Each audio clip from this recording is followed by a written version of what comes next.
সাদিয়া, তোমার সমস্যা কি? আদর করতে গেলেই এমন পালায় পালায় ভাব করো কেন? সবসময় এসব ভালো লাগে? আমার কি কোনো চাহিদা নেই? সাদিয়া ফাহিমের ধমকে চুপসে গেল। ফাহিমের বিবাহিতা বউ সাদিয়া। মাসখানিক হলো পারিবারিকভাবে বিয়ে হয়েছে তাদের, কিন্তু সমস্যা হলো সাদিয়া ফাহিমের সাথে এখনও ইজি হতে পারেনি। না মানে আসলে আমার ভয় লাগে, অস্বস্তি লাগে। আপনি প্লিজ রাগ করবেন না। আপনি রাগ করলে আমার ভয় লাগে। বউয়ের কথা শুনে কি বলবে বুঝতে পারছে না ফাহিম। কেন যে এত পিচ্চি মেয়ের সাথে বিয়ে দিতে গেল? বিয়ে করেছে কি শুধু বউ দেখার জন্য? এসব ভাবছে ফাহিম। সাদিয়া, তোমার বয়স 16, এতটাও ছোট নও তুমি। প্রতিদিন এসব বাহানা ভালো লাগে না আমার। থাকো তুমি, গেলাম আমি। বিরক্তিকর আনরোম্যান্টিক মেয়ে একটা। সাদিয়াকে রুমে রেখে বাইরে চলে গেল ফাহিম। বেচারি সাদিয়া ঘরে বসে একা একা কান্না করছে। কেন যে নিজেকে স্বাভাবিক করতে পারছে না সেটা বুঝতে পারছে না ও। কি ব্যাপার ফাহিম, এই রাত্রিবেলা ঘরের বাইরে এসে বসে আছো কেন? সাদিয়ার সাথে ঝগড়াঝাটি করলে নাকি? ঝগড়াঝাটি হলেও তো হতো ভাবি, তবুও মাঝে মধ্যে হতো। ফাহিমের কথার সুর ভালো লাগছে না তানিয়ার। কিছু একটা ঝামেলা হয়েছে ভেবে তানিয়া আবার জিজ্ঞেস করলো, কি হয়েছে বলবে তো, না বললে বুঝবো কিভাবে? কি আর বলবো ভাবি, লাজ লজ্জা সাইডে রেখে বলতে হচ্ছে। সাদিয়া এতদিনেও একবার ছুতে পর্যন্ত দেয়নি, সবসময় পালায় পালায় ভাব করে। এসব আর কতদিন চলবে? ফাহিমের কথাই তানিয়া চুপ করে রইল। এ কথা ঠিক, আজকালকার মেয়েরা ছোট হলেও সব কিছুই বোঝে, কিন্তু সাদিয়া একটু অন্যরকম। একেবারে গ্রামের সহজ সরল একটা মেয়ে। দেখো ফাহিম, সাদিয়া আর 5টা মেয়ের মতো না। গায়ে গতরে পারলেও বেশ সহজ সরল, লজ্জাবতী। ওর একটু সময় লাগবে ফাহিম, তুমি একটু ধৈর্য ধরো ভাই। এসব তো জোর করা যায় না। জোর করে স্বামীর অধিকার আদায় করতে পারো, কিন্তু তাতে কি সুখ পাবে তুমি? ভাবির কথাই চিন্তায় পড়ে গেছে ফাহিম। সত্যি তো, এসব জোরাজুরি করে হয় না, সময় দরকার এসবের জন্য। কিন্তু নিজের চাহিদাকে নিয়ন্ত্রণ করাও কষ্টকর বটে। ঠিক বলেছ ভাবি, ধন্যবাদ তোমাকে।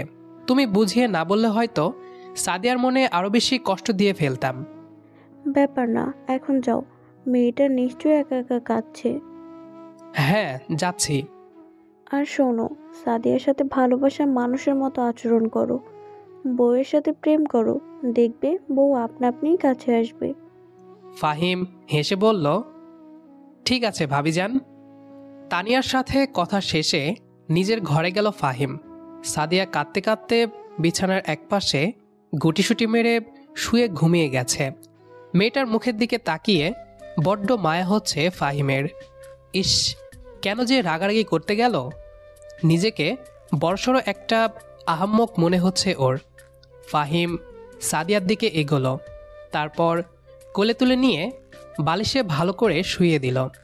সাদিয়া গভীর ঘুমে তলিয়ে গেছে, এজন্য কিছু টের পাচ্ছে না। বউকে ঠিকমতো শুয়ে দিয়ে কপালে আলতো করে চুমু খেলো ফাহিম। আপনি আপনি কেন চা আনতে গেলেন? সকালবেলা ঘুম থেকে উঠে নিজের স্বামী ফাহিমকে চায়ের কাপ নিয়ে দাঁড়িয়ে থাকতে দেখে রীতিমতো চমকে গেছে সাদিয়া। ফাহিম সাদিয়ার পাশে বসে চায়ের কাপটা ওর দিকে এগিয়ে দিয়ে বলল, কেন, আমি চা নিয়ে আসতে পারি না? সেটা বলতে চাইনি আমি। আপনি কষ্ট করে কেন আনতে গেলেন এটা বললাম। ফাহিম মুচকি হাসল। সাদিয়ার কপালে পড়ে থাকা ছোট চুলগুলো কানের পাশে গুজে দিল। বউয়ের জন্য এটুকু তো করতেই পারি। 10টা না 5টা না, মাত্র একটা বউ আমার। নাও, এবার খেয়ে বলো তো চা কেমন হলো? আমি নিজে বানিয়েছি। ফাহিমের কথায় সাদিয়ার ভীষণ খুশি লাগছে। ভদ্রলোক ওর জন্য নিজের হাতে চা বানালো। লোকটা এমনিতেও ভালোই আছে। দিন। সাদিয়া চায়ের কাপে চুমুক দিল। ফাহিম ওর দিকে তাকিয়ে আছে। কেমন? মাশাল্লাহ, অনেক ভালো হয়েছে চা। ধন্যবাদ এত কষ্ট করার জন্য। যাক, কষ্ট সার্থক হয়েছে। তুমি চা খেয়ে নাও, আমি তো অফিসে যাব, ফ্রেশ হয়ে আসি। ঠিক আছে। ফাহিম ফ্রেশ হওয়ার জন্য ওয়াশরুমের দিকে এগোলো। কেটে গেছে অনেকগুলো দিন। এতদিনে ফাহিমের কেয়ারিং আচরণ, ভালোবাসা সাদিয়ার মন জয় করে ফেলেছে। লোকটা এত ভালো, অথচ ভয়ে এতদিন দূরে সরিয়ে রেখেছে। ভাবতেই সাদিয়ার ভীষণ মন খারাপ লাগে। সাদিয়া, আজকে বিকেলে রেডি হয়ে থেকো, আশেপাশে কোথাও থেকে ঘুরে আসব। আজকে না গেলে হয় না? ফাহিম দুপুরের খাবার খাচ্ছে, সাদিয়া পাশেই বসা। বাকিদের খাওয়া দাওয়া হয়ে গেছে। ফাহিম সাদিয়ার দিকে তাকিয়ে বলল, কেন, তোমার কি শরীর খারাপ লাগছে? কই বললে না তো? না, আমি ঠিক আছি, এমনি বাসায় একটু কাজ আছে। বাসায় আবার তোমার কি কাজ? থাকতে পারে না? আচ্ছা ঠিক আছে, তাহলে আমি বরং বন্ধুদের সাথে ঘুরতে যাব, তুমি বাড়িতেই থাকো। সাদিয়া ফাহিমের প্লেটে আরেকটু তরকারি দিল। কয়টায় ফিরবেন বাসায়? বেশি রাত হবে? 10টার মধ্যে চলে আসব। মিস করবে? ফাহিমের এমন প্রশ্নে থতমত খেয়ে গেছে সাদিয়া। আমতা আমতা করে বলল, না, এমনি জিজ্ঞেস করেছি। বুঝলাম, আমার খাওয়া শেষ, আসছি, সাবধানে থেকো। আপনিও সাবধানে যাবেন। ফাহিম একথা বলে বাসা থেকে চলে গেল। ফাহিম যেতেই তানিয়া এলো সাদিয়ার কাছে। হ্যাঁ গো, তুমি কি এখন আমার দেবরটাকে উপোস রেখেছো? তানিয়ার প্রশ্নে একটু লজ্জা পেল সাদিয়া, কিন্তু লজ্জা করলে চলবে না। এখন থেকে ফাহিমের অধিকার তাকে দিতে হবে। হ্যাঁ ভাবি, লোকটা এখন আর কাছাকাছি আসে না। বিয়ের প্রথম প্রথম আদর করতে চাইতো, রাগও করতো, কিন্তু এই কয় মাসে গায়ে হাত পর্যন্ত দেয়নি। আমি কি নিজে থেকে বলতে পারি বলো? না বলতে পারার কি আছে সাদিয়া? ফাহিম তোমার স্বামী, তোমার ইচ্ছে হলে অবশ্যই বলবে। বলতে না পারলে তুমি কাছাকাছি যাবে, ও এমনিতেই বুঝে যাবে। পুরুষ মানুষ আর কতদিন থাকবে এভাবে? ঠিক আছে ভাবি, আজকে আমিই ওনাকে কাছে টেনে নিব। ঠিক আছে, কিন্তু আগেই আপনি আপনি বলা বন্ধ করো। তুমি বলে ডাকো, সম্পর্কের মধ্যে দূরত্ব রেখো না। সাদিয়া মুচকি হাসল, তানিয়াও হাসছে। তোমার সব কথা মনে থাকবে ভাবি, ধন্যবাদ। সুখী হও তোমরা। আমি ঘরে গেলাম, তোমার ভাসুর এখন ডাকছে, বোঝই তো, গেলাম। তানিয়া একথা বলে চলে গেল। সাদিয়া ভাবতে লাগলো, দিনের বেলায়ও তানিয়া ভাবি তার বরের ইচ্ছে পূরণ করে, অথচ সাদিয়া, নিজের ওপর রাগ হচ্ছে সাদিয়ার। আর কোনো অন্যায় করবে না ফাহিমের সাথে, এটাই সিদ্ধান্ত নিল সে। সাদিয়া ফাহিমকে সারপ্রাইজ দিবে বলে প্ল্যান করতে লাগলো। একা একাই বাসা থেকে বেরিয়ে কিছু ফুল, মোমবাতি আর বেলুন কিনল। তারপর সেগুলো দিয়ে পুরো রুমটাকে সুন্দর করে সাজালো, ঠিক যেন ফুলসজ্জার ঘরের মতো। তারপর নিজেও খুব সুন্দর করে সাজলো। ঘড়ির দিকে তাকিয়ে দেখলো রাত 9টা বেজেছে। ফাহিমকে একবার কল করতে ইচ্ছে করলো সাদিয়ার। কি অবস্থা? খাবার খেয়ে নিও তুমি, আমি খেয়েছি, এখন রাস্তায় আছি। হ্যাঁ, আমিও খেয়ে নিয়েছি। আপনার আসতে কত সময় লাগবে? কেন বলো তো? এমনি। মিনিট 20 লাগবে। আচ্ছা, সাবধানে আসবেন, রাখছি। আসলে আমার খুব ঘুম পাচ্ছে। তাহলে ঘুমিয়ে পড়ো, ভাবিকে বলে রেখো দরজা খুলে দিবে। আচ্ছা, রাখছি। টাটা। কল কেটে দিল সাদিয়া। আসলে ও ফাহিমের সামনে এমন সেজেগুজে যেতে চায় না। ফাহিম যেন একেবারে রুমে ঢুকেই ওকে দেখতে পায়, সেজন্য সাদিয়া আগেই তানিয়াকে দরজা খুলে দেওয়ার জন্য বলে রেখেছে।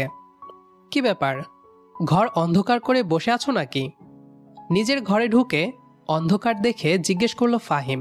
সাদিয়া বিছানায় বসেছিল এতক্ষণ, এখন বসা থেকে উঠে দাঁড়িয়ে ফাহিমের দিকে এগোলো।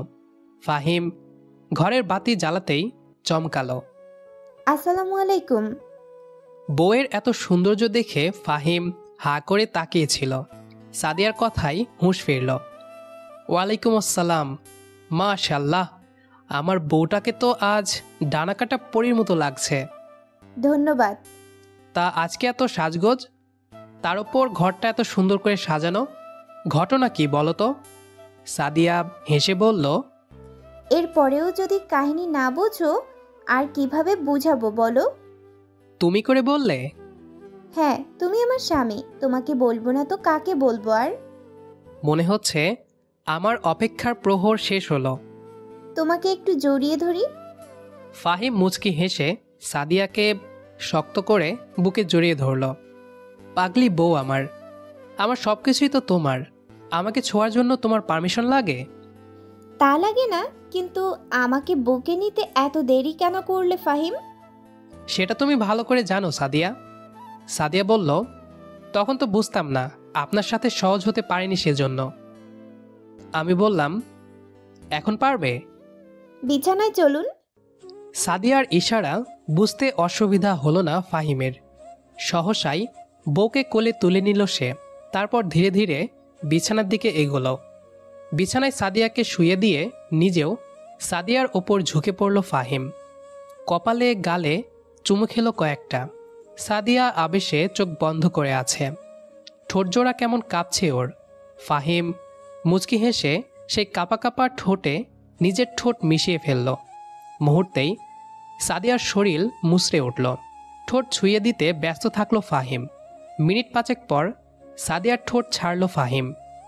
কেমন লাগলো? হুশ, এইভাবে কেউ জিজ্ঞেস করে? লজ্জা লাগে না বুঝি? আমার কাছে লজ্জা রাখতে হবে না, তোমার ঠোঁট এত মিষ্টি, উফ। তুমিও খুব মিষ্টি। তাই বুঝি? 100%। ফাহিম শোয়া থেকে উঠে বসল। জানালা দিয়ে চাঁদের আলো ঘরে ঢুকছে। সাদিয়াকে আস্তে করে বিছানায় শুয়ে দিল সে। সাদিয়া চুপ করে আছে। বহুল প্রতীক্ষিত মুহূর্ত আসতে চলেছে তার জীবনে। ফাহিম এবার সাদিয়ার গলায় কিস করল। তারপর থুতনিতে গালে এক এক করে সমস্ত চেহারায় চুমুতে ভরিয়ে দিল। সাদিয়া বারবার শিহরিত হচ্ছে। দেখেছ বাইরে কত সুন্দর চাঁদের আলো? তা দেখিনি, তবে আমি তোমাকে দেখেছি। মাশাআল্লাহ। ইস, আমার বরটা দেখতে চাঁদের মতোই সুন্দর। ফাহিম হাসল জোরে। সাদিয়া তা দেখে আড়ালে মুখ ভেঙচি কাটে। আমার বউ সুন্দরী, এজন্য আমিও সুন্দর, বুঝলে? হ্যাঁ, বেশ বুঝতে পেরেছি। চলো বাগানে যাই। এই মোহনীয় চাঁদের আলোতে দুজন বাগান বিলাস করব। ফাহিম এক লাফে উঠে বসল শোয়া থেকে। তারপর দাঁড়িয়ে সাদিয়াকেও ইশারা করলো উঠতে। সাদিয়াও উঠল তাড়াতাড়ি। চাঁদ দেখতে ভীষণ ভালো লাগে ওর। বেশ, চলো তাহলে। কিন্তু কোলে করে যাবে নাকি হেঁটে? কোলে নেওয়ার মানুষ থাকতে আবার হেঁটে যাব কেন?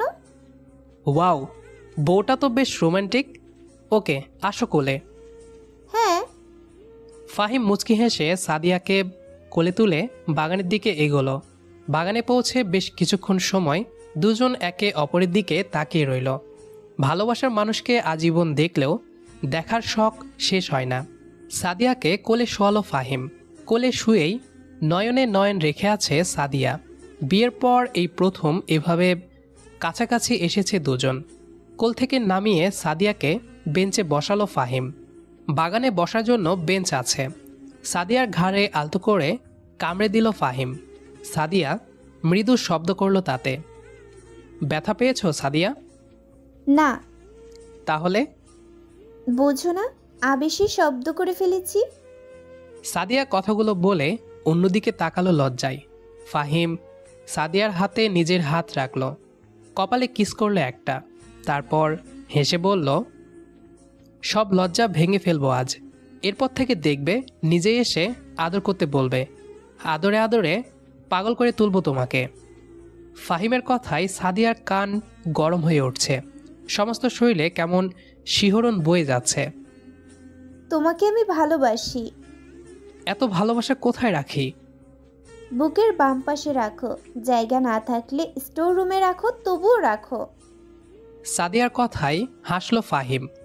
বউয়ের হাত ধরে নিজের বুকের বাম পাশে ঠেকিয়ে বলল ফাহিম, বেশ, রাখলাম এখানে, আজীবন রেখে দিব। আমিও ভালোবাসি সাদিয়া, অনেক বেশি। ফাহিম হেসে উঠল। সাদিয়া তাকিয়ে রইল সেই হাসির দিকে। কি সুন্দর সেই হাসি। তোমার হাসি সুন্দর। তোমার থেকে কম। শোনো, আমাকে ক্ষমা করে দিও। বিয়ের প্রথম দিকে তোমার সাথে ফিজিক্যাল বিষয়গুলো নিয়ে কেমন রাগারাগি করতাম, ভাবলেও খারাপ লাগে এখন। না, তোমার অধিকার এটা। তাছাড়া পুরুষ মানুষ তুমি। আমার উচিত ছিল তোমাকে নিজের কাছে আসতে দেওয়া। যাকগে, যা হওয়ার হয়ে গেছে। এখন থেকে আমরা দুজন দুজনকে অনেক ভালোবাসবো। হ্যাঁ, এখন ঘরে চলুন। ফাহিম দুষ্টু হাসে, বলল, এত তাড়া? অপেক্ষা সহ্য হচ্ছে না? হ্যাঁ, অনেক তাড়া, আর অপেক্ষা সহ্য হচ্ছে না। আমার অনেক আদর দরকার। ফাহিম হাসলো, হেসে বলল, ঠিক আছে, চলো আমার পিচ্চি দুষ্টু মিষ্টি বউটা। সাদিয়াকে ফের কোলে তুলে নিয়ে নিজেদের ঘরে গেল ফাহিম। আজকের রাতটা দুজন আর নষ্ট করলো না। ফাহিম ও সাদিয়া দুজন দুজনের কাছাকাছি আসলো অনেক। ভালোবাসায় সিক্ত হলো দুজন। সারা রাত নিজেদের মধ্যে ভালোবাসা বিনিময় করতে লাগলো। ব্যাপার কি, আজকে আমার দেবর সাহেব কি একটু বেশি খুশি দেখাচ্ছে? নাস্তা খেতে খেতেই জিজ্ঞেস করলো তানিয়া। ডাইনিং টেবিলে শুধু ফাহিম, তানিয়া ও সাদিয়া বসা। বোঝোই তো ভাবি, তোমার যা আমাকে খুশি করে দিয়েছে। সাদিয়া লজ্জায় চুপ করে আছে। তানিয়া বলল, একদম বুঝতে পেরেছি। ধন্যবাদ ভাবি। তোমার কথা মতো যদি সাদিয়ার সাথে প্রেমিকের মতো না মিশতাম, তাহলে আজকে আমাদের সম্পর্কটা এত জলদি স্বাভাবিক হতো না। আরে আমাকে আবার ধন্যবাদ? আমি কি তোমার পর ফাহিম?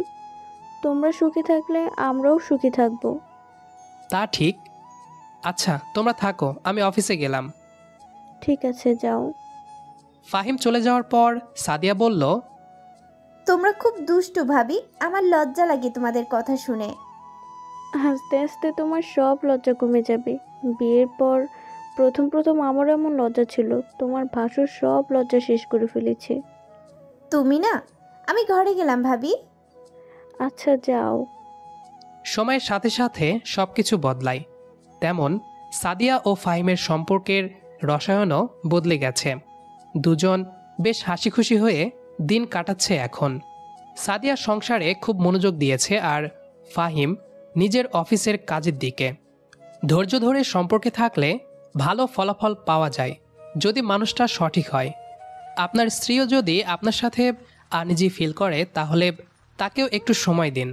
তার সাথে প্রেমিকের মতো কিংবা ভালোবাসার মানুষ হয়ে মিশুন, দেখবেন সে নিজে থেকে ধরা দিবে। পৃথিবীর সব ভালোবাসার মানুষগুলো আজীবন একসাথে থাকুক, বেঁচে থাকুক ভালোবাসা। আজকের গল্প এই পর্যন্তই। নিশ্চয়ই পরের দিন অন্য কোনো পর্বে আমাদের দেখতে পাবেন। সে পর্যন্ত ভালো থাকুন, সুস্থ থাকুন এবং অন্যকেও ভালো রাখার জন্য সামান্য চেষ্টা করুন। আমাদের চ্যানেল অথবা পেজের সাথে থাকুন। ফলো কিংবা সাবস্ক্রাইব করতে ভুলবেন না কিন্তু। বেশি বেশি লাইক, কমেন্ট এবং শেয়ার করুন। আজকের মতো এখানেই বিদায় নিচ্ছি।